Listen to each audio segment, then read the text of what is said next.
decirlo así. Por fortuna ya está lloviendo en buena parte del país, que urgía que pudiéramos de una u otra manera refrescar el clima y empezar a captar agua en varias presas en todo México. Enhorabuena y ojalá que el clima lluvioso se mantenga varios días. Oye, ha pasado de todo de los resultados del 2 de junio a la fecha, pero primero, ¿cómo salió tu reunión con Xóchitl Gálvez? Vimos algunas fotografías, que un ambiente pues amable, de diálogo, sentados juntos y para adelante, pero en tu evaluación, ¿cómo salió?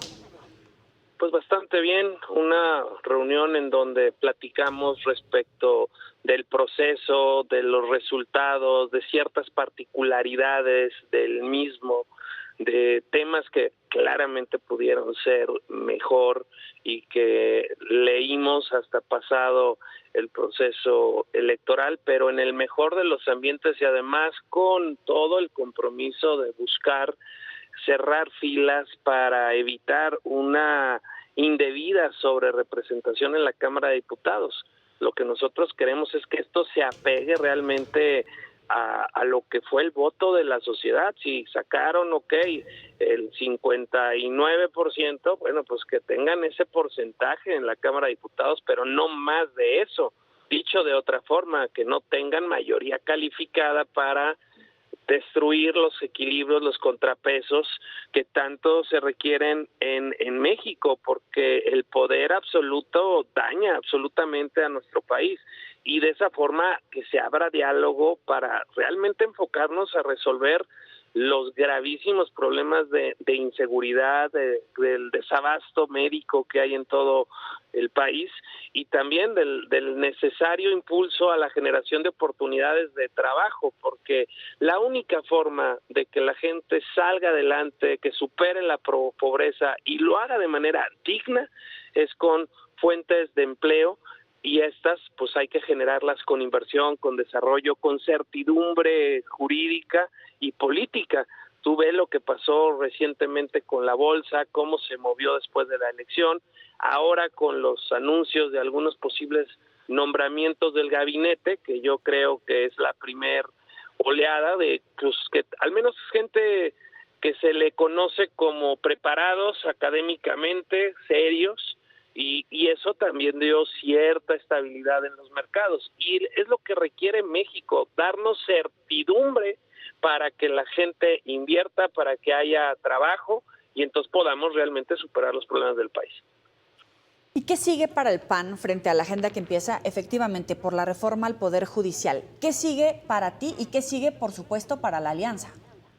Bueno, para empezar ya nos reunimos con ambos grupos parlamentarios de la Cámara de Diputados, de todos los legisladores electos, tanto diputados como senadores, en una lógica de primero generar un gran cierre de filas.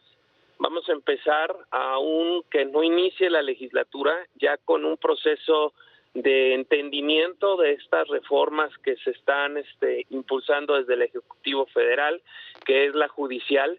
Yo sí creo que hay mejoras que se deben hacer en el Poder Judicial, pero sin destruirlo, sin vulnerarlo, sin electorizarlo. O sea, no puedes poner a los jueces y magistrados a andar pidiendo el voto popular, porque lo único que va a terminar ocurriendo es que jueces y magistrados van a pactar con grupos de interés, pero me refiero de interés que tenga que ver con los grupos delictivos, y esto es sumamente grave. Jueces ya puestos o impuestos por el crimen, pues es ya lo que nos falta nada más en el país, y por ello vamos a luchar con todo para que sí, cómo no, que se mejore, pero que se mejore el Poder Judicial, no que se debilite, no que se le entregue las manos al crimen en nuestro país. Y en materia electoral, claro, veamos que cualquier reforma que sirva, que fortalezca la competitividad, pero que no debilite a los contrapesos otra vez, que permita que haya debate, que permita que haya pluralidad, y en cualquier otra materia. Lo que vamos a hacer en términos pues generales es comenzarnos a preparar para lo que va a ser el proceso legislativo pues que se avecina. Oye, a todo esto, perdóname la pregunta antes de seguir por esa línea, ¿cómo quedó la relación entre tú y Max Cortázar? Francamente, no he vuelto a platicar con él, pues él fue parte del equipo de nuestra candidata. En realidad él se entendía con ella directamente. Ya. Ahora, ¿cómo recibes las designaciones en el gabinete de Claudia Sheinbaum? Porque bien, ya lo vienes leyendo, pero ¿cuál es tu postura frente a cada uno de los nombramientos? Mira, lo que yo creo es que es gente, Juan Ramón de la Fuente, por ejemplo, pues es gente que tiene cierto respeto, cierto reconocimiento. ¿Qué es lo que esperaríamos? Pues que los escuche, que los deje actuar y que no vaya a ocurrir un poco como el presidente López Obrador, pues que de manera completamente arbitraria indicaba y que además los otros simplemente hacían lo que les decía, aunque no fuera lo correcto en las diferentes materias. Yo espero que, porque en todos lados puede haber gente preparada, capaz. El tema es que decidan de forma correcta, no con ideologías o no con populismos que lo único que hacen es deteriorar más al país. Y de esa manera, pues vamos a estar muy pendientes de los siguientes anuncios de lo que eventualmente podría ser un gabinete del próximo gobierno. ¿Qué expectativas tienes, por ejemplo, para gobernación, ¿no? De seguridad pública. Francamente, no tengo por lo pronto ninguna expectativa de quién pudiera asumir con responsabilidad este encargo, porque mira, la Secretaría de Gobernación es el lugar idóneo para el entendimiento de las partes, para el diálogo. Y has de recordar que se hizo un intento, de hecho se llegó a estar en Bucareli con Adán Augusto, estuvimos como partido, nosotros le llamamos Sistema PAN. ¿Esto qué es? El partido, nuestros gobernadores, nuestros legisladores federales, locales, digamos las representaciones de todos, en un intento de diálogo. Pero cuando empezó el diálogo, pues apenas el primer intento y el presidente ordenó que se suspendiera. Entonces yo sí, de verdad confío que a diferencia de lo que fue este sexenio que concluye, en el siguiente, a pesar de nuestras claras diferencias y claras posiciones en los diferentes temas de interés nacional, se pueda dialogar.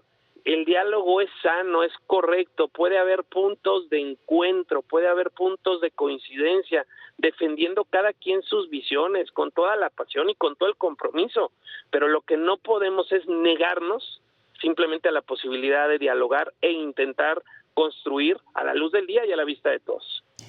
Claro, pero las cabezas, por ejemplo, en el Senado, en diputados, en gobernación, evidentemente en el gabinete de la doctora Claudia Sheinbaum, ¿ves algún interlocutor donde se pueda comenzar esta operación cicatriz de ese diálogo que estás promoviendo? Mira, yo lo que espero, claro que hay interlocutores, el tema es que estén autorizados. Y en el gobierno que concluye simplemente no estaban autorizados. Te pongo el ejemplo con Olga Sánchez Cordero. Yo llegué a tener algunas reuniones al inicio de la pasada administración, cuando ocurre la desgracia de Rafa Moreno Valle, de su esposa Marta Erika, llegamos a algunos preacuerdos, pero simplemente la desautorizaron. Entonces, cuando los interlocutores no tienen la posibilidad de llegar a acuerdos y sostenerlos, pues simplemente no hay interlocución. Yo lo que espero es que sí los haya y que sean autorizados y que esto sea en beneficio del país. Necesitamos encontrar puntos de coincidencia, porque las cosas en muchas materias lamentablemente van de mal en peor y tenemos que buscar cómo nuevamente generar certidumbre a la inversión, cómo ponerle un alto a la creciente violencia e inseguridad, cómo realmente reconstruir un sistema de salud que hoy está realmente destrozado, sin medicamentos, sin atención. A la gente se enferma simplemente si no tienen los mínimos recursos, pues están destinados a morir y a morir con dolor porque no hay atención en ningún lado. Y lo mismo en muchas de las áreas de los diferentes sectores productivos del país que están completamente abandonados. Claro. Oye, el presidente asegura que no habrá devaluación. Hay mensajes para calmar el nerviosismo, el peso frente al dólar reacciona inmediatamente. ¿Cuál es el escenario económico que prevés una vez aprobada la reforma al Poder Judicial? Francamente, yo espero que esa que al menos han planteado no se apruebe, porque íbamos a luchar primero para evitar la sobrerepresentación, entonces no tengan la mayoría calificada suficiente, pero no nos negamos a hablar de una mejora al Poder Judicial, pero mejora, fortaleciendo su autonomía.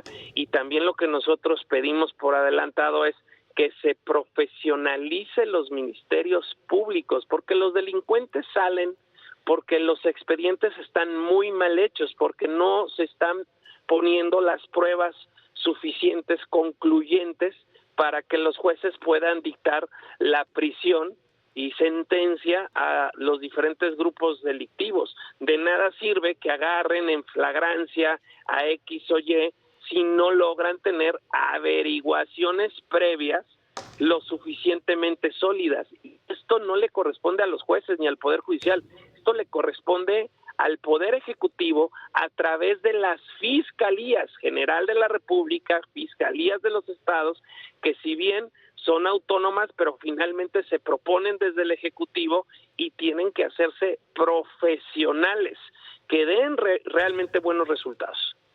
Marco Cortés, como siempre, muchísimas gracias por atendernos. Yoli, igual, siempre un gusto saludarte, un fuerte abrazo a ti y a todo el auditorio que nos escucha. Igualmente, muy buena noche. Buenas noches, abrazo.